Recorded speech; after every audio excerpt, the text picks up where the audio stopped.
everyone, good morning, good evening, wherever you're joining. Thank you for joining me today at the UX DX. Today I'm very excited to dive into a crucial aspect in e-commerce space, reducing customers' friction in the checkout process from user experience perspective. By understanding the challenge users face and implementing effective UX strategies, we can create a seamless and enjoyable online shopping experience for all. To start with, I'd like to give a quick background of myself. I am a designer with experience in UX, UI, and visual design. I'm currently working at Zoom as a senior UX designer, where I'm creating design solutions to help users easily purchase and manage the Zoom products online. Throughout my career, I'm lucky enough to have the privilege to work with some large tech companies and public sectors where I learned how to design at a scale for a global audience. Over the past 5 years, I've been working on e-commerce UX design for both physical and digital products, which helped me gain a unique insights on how to reduce customer friction in the online checkout through a UX lens. So today my presentation is gonna divide into three parts. First, I'm gonna talk about the why behind the online abandonment in the checkout process, and then I'm gonna share some top 5 recommendations we can use in the UX research part to understand why users abandon the checkout, how we can improve the UX in the checkout online checkout perspective. And lastly, I will talk some high-level design strategies to enhance online shopping experience for our users. First of all, let's start by exploring the phenomenon of checkout abandonment in great details. According to Beima Institute research, the average documented online shopping cart abandonment is around 69.57%. This means nearly 7 out of 10 online shopping carts are abandoned before the transaction is even completed, which is a very high number. It involves a lot of science, psychologies, and business decisions. So not everyone made it all the way through to the end. So there are a lot of reasons behind that, which we're gonna talk about in a second. And why this is so important. I'm gonna share a quote I like very much from Thomas Watson, which is the founder of the IBM. The good design is good business. In the e-commerce space, a well-designed user experience directly translates into higher conversion rates and customer loyalty. So it's very good for both the end users and the business. That's why the UX is very important when it comes to the e-commerce space. And here are some 6 common reasons why people have such a high abandonment rate in the online checkout process. The checkout abandonment represents a very significant loss of potential revenue for e-commerce business. By reducing abandonment rates, business can significantly increase the conversion rates and revenue without acquiring additional traffic. That's why it's important to understand the costs for the online checkout abandonment. From my perspective and the studies I have read, there are various reasons, and those are the top 6. The first is unexpected costs, such as the shipping fees or the taxes added during the checkout, which can sometimes become a surprise for the users, and that causes abandonment. The second is lengthy and complicated process. We might all have the experience to go through online checkouts that have like multiple steps, multiple pages, and that just can create some free ticks for the users. And third reason is the concerns about the website security, especially during the payment information entry. The fourth one is requiring users to create an account before the checkout, so users have to commitment to a business before they go through to see what's behind that checkout process. And that's why a lot of companies use checkout as a guest as like one of the solutions. Uh, And the next one is the payment options. This one is very common for localized market if you are a global business. For some localized market, if you lack of the payment options that they are familiar with, one that might be accessible for them, that might cause some issues for them to drop out, to force them to drop out in the online checkout. And the last one is usability. A bad or poor design will create difficulty for users to navigating or understand what steps they need to make in the online checkout process. That's why they might just drop out because they don't know how to proceed to the next steps. So those are the common reasons, and that kind of leads to the second part of my presentation, which is some like common methodologies we can use to discover a little bit deeper about the user behaviors. The first is heat maps at the session recordings. Heat maps visually represents where user clicks, moves the cursor, or scroll on a web page. By analyzing heat maps of the checkout page, we can identify the hotspots and the cold spots from the users. The hotspots are the areas where users frequently interact or engage on the website, which can indicate a very high interest or the importance of certain part of the website. And the cold spots are the areas where users rarely interact, which can suggesting some potential pinpoints of the frictions or disinterest from the users. On the other hand, session recordings provide even deeper insights by capturing individual users' interactions in real time. There are a lot of tools to do that. By rewriting those session recordings, we can discover some navigation patterns to see how user progress progress throughout the checkout flows. And then we can see if there are any backtracking or hesitations happen to them. And then we can also learn about the interactions, how users fill out the form fields, how do they encounter any errors or corrections they have to make during the process. So by analyzing those two things, we can pinpoint specific areas in the checkout that has potential improvements or potentially cause confusions to the users. Next is A/B testing. This is a great way to get some quantitative data from the users at a very large scales, and it's very common for a lot of the e-commerce. That's why when you go to a website, sometimes you'll see different versions because they're testing different variants. And we have done a lot of that at Zoom as well.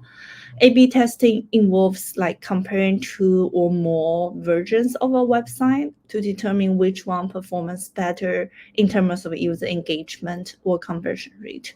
We can conduct like A/B testing of various elements of the checkout process, such as like the button placement and the design, the form fields layout and formats, and the progress indicators and the navigation cues, etc. So a lot of the UI or UX perspective can be tested. And by measuring key metrics such as conversion rate, average order value, or engagement, click-through rate, we can identify which design variants lead to the highest level of user satisfaction and completion. The next methodology is my favorite, which is user surveys and interviews. Those can provide qualitative insights into user behaviors and motivates during the checkout process.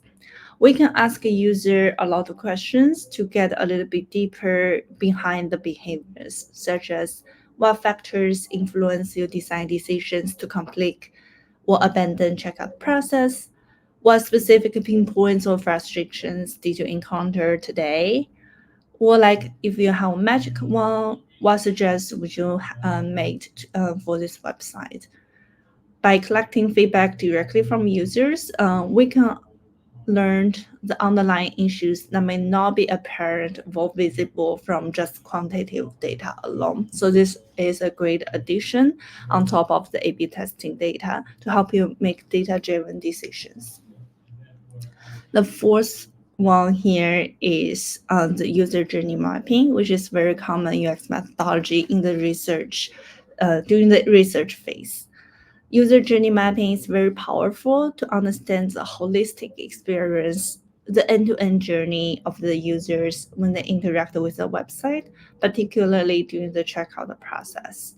We can identify various touch points along the user journey, including initial site entry points, like where they're coming from, do they coming from Google search, do they come from the homepage, and how do they navigate through to the checkout process through the link or site banner or like a promotional banner, etc. And the interactions with the key elements such as product description, price information, and the shopping options, etc. To see where exactly uh, help user make the final purchase decisions. User journey mapping reviews potential pain points and area of frictions that encounter during the checkout process. And I have to point out, this is not like a one-time exercise.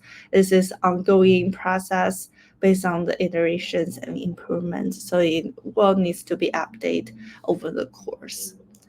So those are the user journey mapping. And the last UX methodology here I recommend, which I found very useful in my day-to-day job, is usability testing. I use usertesting.com a lot to conduct quick user testing to learn about the user behaviors with a preference for specific design. And this involves observing real users as they interact with the checkout process or like a prototype in a controlled environment. We can recruit participants to perform specific tasks such as adding items to the cart, entering the shipping information, or completing a purchase using like a fake account, etc.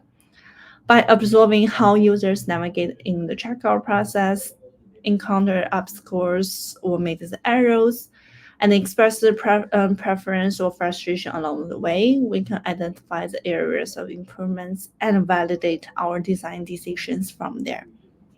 So those are the 5 UX methodologies that's been very helpful to identify the user pain points and discover user behaviors in the e-commerce space.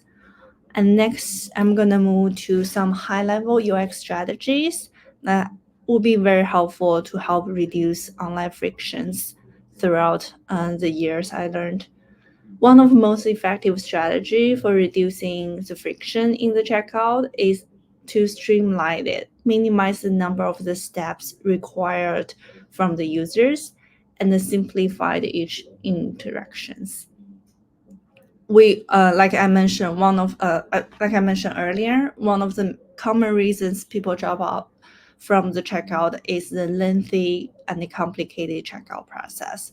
So if there's a way we can implement a single page checkout, one page checkout, then we can minimize the number of the pages people have to see, so users feel like there's less steps they need to complete. So keep that momentum going is the key. We're removing unnecessary the form fields and only requesting the essential information from users. In one of the redesign projects I worked on, we made a lot of decisions on what form fields to cut, to the point we only have maybe 2 optional fields we found from user. The rest of them are all required or necessary information we had to fulfill in the backend in order to complete that order. So we only ask what's necessary and reduce a lot of like unnecessary marketing or the data collection. And then the last one is providing clear and intuitive navigation cues, such as progress indicators or step-by-step guidance. One of the like the common things we heard from users is that they don't know how long it's gonna take for them to complete the checkout, what information they need to prepare before they place the order. If we can give them a very clear guidance, a progress indicator, or like the step indicator that will help users to understand how far they have made throughout the process and how easy the checkout can be. By reducing the complexity and eliminating unnecessary app scores, we can make it very easy for users to complete the purchase and very quickly. In the world of the internet, customer service is important to remember that our competitor is just one mouse click away. So the simpler we can make them to use our products, the likely they're going to convert into paid customers. The next strategy is very important from a UX perspective to optimizing the form fields and the input elements. Because for the most part of the checkout, once you have the product configurations done, is the time we take the information from the users, and then there are a lot of form fields that can stop users from moving forward. And we can enhance those usabilities by using autofill or autocomplete features from the native device with the browser extension to help user pre-populate some of the form fields whenever it's possible. So users don't have to manually input the form fields every single time, which can slow down the entire process. And then the error message or like the arrows is a great way to prevent users to making a mistake. So if we can have real lifetime validation and provide immediate feedback for the users while they're inputting the information, can help users understand if they have to fix something right away, instead of after everything has complete, they click one button and then realize that something that could help prevent. And then the last one is grouping related form fields logically and using clear labels and placeholders. So on average, there are around like 20 to 30 form fields we need the users to complete, depends on how complicated your product is.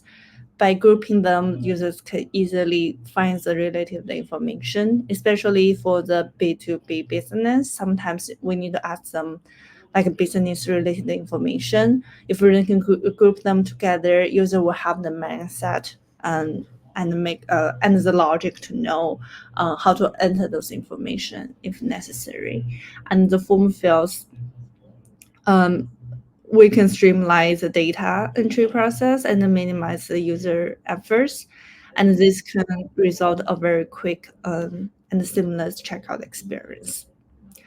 The third UX strategy I have here is to provide multiple payment options. As I mentioned earlier, payment options is one of the key factors when it comes to localized market and a different type of the online audience. By offering a variety of the payment options, we can accommodate a very diverse set of the user preference and help increase conversion rate eventually. We can support multiple payment methods based on the user needs and the countries they are in, so they can use whatever they fit the needs the most or whatever is accessible for them. So users don't always have a credit card, but they can have other options. Where we can provide flexible payment and split the payment into multiple installments to help users save the cost. So by catering the diverse needs of the customer base, we can increase the likelihood of completing transaction and foster a positive relationship with the users. The next one is very important. As Katie mentioned in her presentation, trust is the fundamental between the humans and the technologies. And it's the same thing when it comes to online checkout. Trust is a fundamental aspect of online shopping experience, especially during the checkout process, where users have to share some sensitive and personal information with the business. So if they don't trust you, they're not going to share that. They're not going to do the business with you. And we can build the trust and the transparencies by make sure we give users signals like this website is secure checkout, will have security badge, or SSL certificates, or anything to indicate all the information is encrypted with the website, so users will feel confident to share the information with you. And then we need to provide very clear and transparent pricing upfront to let users know the total cost of the products or the services they are paying. So we don't want to have any surprise fees or like taxes coming at the very end. So that might change users' minds when they make purchase decisions. And then we can also offering some guaranteed returns or like a free trial experience, so we can demonstrate we want to commitment relationship with the users, and they feel comfortable to buy the products if they don't have to make a commitment right away before they even try it out. So by fostering a trust and transparency, we can reduce users' concerns and instill confidence in reliability and integrity of the checkout process. And the next one is very important and sometimes can be ignored by a lot of business. Is the mobile device. A lot of websites will have very comprehensive and well-designed desktop experience, but when you translate to tablet or like mobile, sometimes that can create issues. And with an increased amount of users that has been like developing on the mobile device, this is a very crucial aspect for the business to look into for mobile optimization and the responsiveness. And the mobile optimization and the responsiveness is not just like translate whatever is the desktop into a smaller screen. It's actually by optimizing the UI and user experience, so it's easier for the mobile users to interact on their own mobile device. And the business can do so by implementing responsible design techniques to ensure all of the viewpoints looks really nice and clean. No text is going to wrapped or broken when it comes to localization. We simplify the form fields input by minimizing the typing on smaller screens and provide a more user-friendly experience. Well, we can streamline the navigation. We use some specific interactions that mobile users are familiar with on mobile to help them to navigate the entire checkout process. Yeah, I think that's everything in my desk. Thank you everyone for listening today. I hope you found this very helpful. Feel free to connect me on LinkedIn and let me know if you have any questions. Now I'm gonna turn it over back to Rory. Excellent. Thank you very much, Shantelle. That was really good kind of view of the different ways of just kind of looking at it's the last step of your process, but it can also be the most critical one because it's that kind of conversion point. So if anybody does have any questions out there, please do write them in on whichever platform you're watching this on, and we'll put those questions through to Shantelle. But I'm just going to ask one because it's a little bit of a kind of a cheeky question, but it's down to the build versus buy approach in a lot of software.